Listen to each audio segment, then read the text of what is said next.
మీరు సోషల్ మీడియాలో వృధా చేసే మీ సమయాన్ని కొద్ది నిమిషాలు ఈ వీడియో చూడడానికి కేటాయించండి.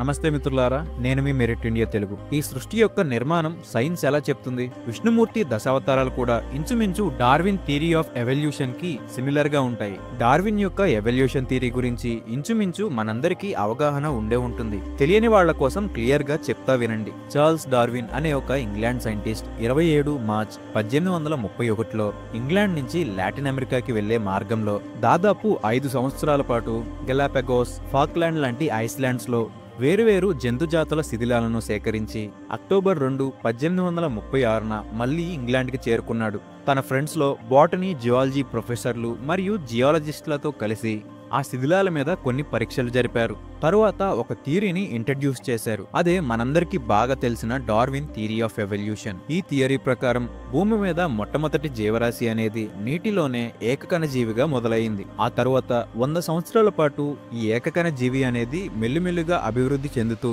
బహుకణ జీవిగా అంటే మల్టీ సెల్యులార్ ఆర్గనిజం గా పరిణామం చెందింది.